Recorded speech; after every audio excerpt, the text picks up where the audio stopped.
Rescue teams can asset iti PDRRMO nakasaganan para iti bagyong uwan. Kalkalpas payla ang amatarimaan ti pagtaangan dama ng Dolores Abubo iti Fisherman's Village iti Barangay Poro dito syudad iti San Fernando. Kalpasan a dinadaal ti bagyong Emong iti bulan ti Hulyo. Itatta manarimaan manan ti panagsagana da para iti sasangpet ti baro a bagyo a naawagan ti bagyong uwan. Agbakwit kami manin asa. Pansigurado. Kaming nga kay ti matulad idin. Naiwarsi-warsi kami nga mapantumaray. Base gamin iti latest forecast track iti pag-asa, karaman ti amyanan a Luzon karagiti lugar a pagdalyasatan ti bagyo. Gapoy di daytoy insaganan ti Provincial Disaster Risk Reduction and Management Office wenno ti PDRRMO dagiti rescue assets ken ti deployment dagiti teams kas panagsagana iti epekto iti bagyo. Nakaingaton ti red alert status ti Emergency Operations Center iti PDRRMO tapno dagos a makapagresponde dagiti rescue teams karagiti emergency wenno anyaman a mailista nga insidente iti oras a dumuprak iti bagyo. So medyo napigsa dati bagyo, highly chance nga agbalin nga super typhoon. So by Monday morning or Sunday evening isumot iti inaasahan nga panaglandfall na dati bagyo dito iti either Central Luzon or Northern Luzon. I-check mi amin nga gamit dito yung PDRRMO nga mabalin nga gamitin. Although makiki-coordinate kami mat dito yung LGUs for their preparations. Banbantayan itati PDRRMO dagiti ili a napaspas a malayos ken dagiti lugar nga asidag iti kabaybayan. Gapoy ti daytoy sinigurado ni Yako ti kinasagana dagiti evacuation centers iti tunggal ili para kadagiti agbakwit. Dagiti evacuation centers tayo, dagiti MDRMOs tayo, at nakasagana mo sir, just in case nga kailanganan tayo nga ag-evacuate dagiti evacuees tayo, at damot tigiti nakasagana nga evacuation centers tayo nga nakatalaga dagiti bawat bayan ti La Union. Nagbalakad mo ti PDRRMO karagiti residente ng runa karagiti agnanaed karagiti low-lying areas ken dagiti asidag iti kabaybayan nga agalerto ken agbakwit no kasapulan. Panunutan tayo langanan ti importansya ti biag ti maysa ken maysa.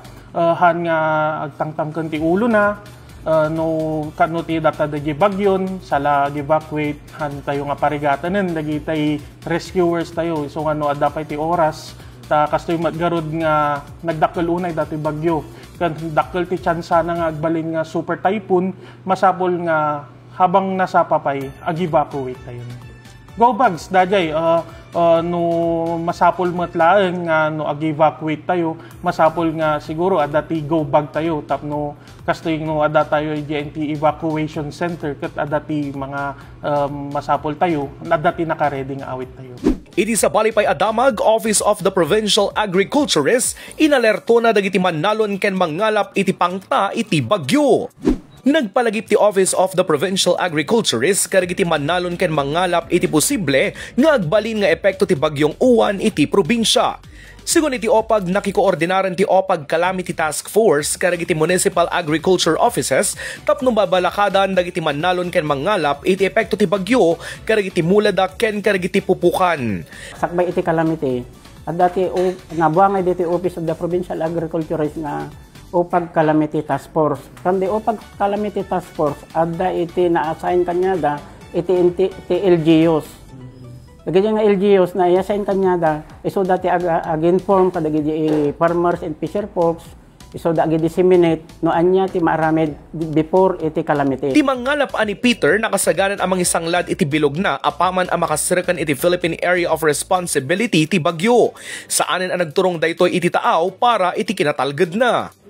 Ti raramida mi sir ingato mi amin dagiti bilbilog mi toy trabaho ti kalsada sir tapno hangamala ti danom ano gamin maperdi sir o mo ti pagbiro kami no madadal dagiti bilog isa ti number 1 nga isip-sip ti mi sir dagiti pagkalap mi no kadagiti tata sir ka hanak mga napan nagkalap tata mamakakmot sir nga mapanagkalap ta dati gamin napigsa ti angin ken alon na sir.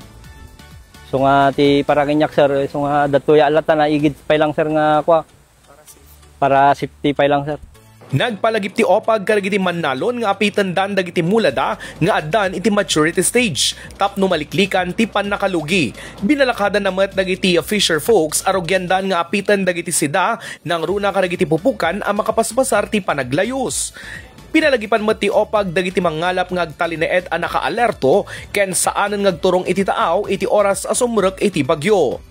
Ti ko namin, ti paalala lang iti ayaton tayo nga farmers and fisher folks, di mabalinan sir, kakabsat nga apitan, tapno basit iti lusis yo, apitan tayon. Sakbay ti umay dito bagyo nga umay, daktil unay nga nga lusis tayo, nuhan tayo aramidan dito, kastamat dagiti kakadwa tayo nga farmers and fisher folks, arbisen yun, dagiti piski, idis na, tapno di kasta, di pispan, kitaan nyo nga na siya at mabalin nga ikantinit na, pinuhaan, arbisan tayo, ta pimpintas pa lang, tabo mabasit tilosis na. Dagi kakadwa tayo, iti fisherman, di ta na palaot, iti baybay, pang-asiyo, tangkay nga madayon, pinuhaan kayo nga tumapugan, tao may ti sakuna, tibiyag, importante kada tayo. Inbatad ni Otanes, ngay pakamula ang karagiti Municipal Agriculture Office no dati napasaranda a perdisyon karagiti mulada ken karagiti tarakanda tapno may paayan dagito iti tulong ken suporta. From the financial assistance at least registered RSBSA panda picturean je kada sir je ngay area da damage alaan da je ngay technician nga na-assign iti munisipyo, ta financial assistance program tayo, iti provincial government iti La Union. Ken maudi karagiti damag na suruk upat agasot aman nalon iti segundo distrito na ipaayan iti fuel subsidy. Palag-anan iti rikna ken bulsa ni Cristina ti bakbaklayan na apagkagasuan iti krudo para ti panagtalon na. Kalpasan na anaawa ti fuel subsidy cards manipod iti Department of Agriculture Regional Field Office 1. May sa isuna karagiti upat agasot aman nalon iti segundo distrito apimila iti naangay a distribusyon iti Huwebes iti opisina ni Congressman Dante Sotelo Garcia.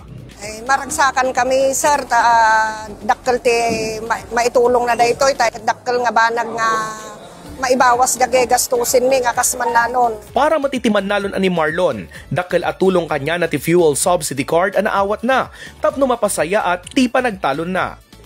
Wan sir bagla yalam iti ko sir. Pati usaran ti talon manan yala ti abono crudo yaman kanita dama natin na programa ko dakkel nga tulong kanyami nga farmer sir. Personal mat nga matandar ni 2nd District Representative Dante Sotelo Garcia tapno iawat ti fuel subsidy kastamat at tapno ipaay na ti suporta na karagiti mannalon iti segundo distrito. Binayabay mat ti DA ti programa tapno masigurado ti nanayas apan na kay patungpal iti payout. Para dagiti mannalon tayo nga registered ti RSBSA.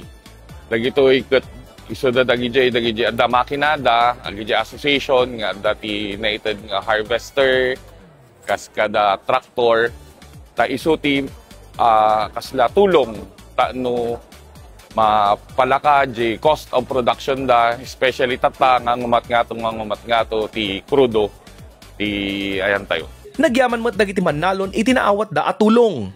Kala sa bis nga sa ilim may gatang ang damay sila pagyaman ng ilaw na yun sir, mapalaganan niya talaga kada gatang ni kumatikwa anong pang-maintain ko lang yun.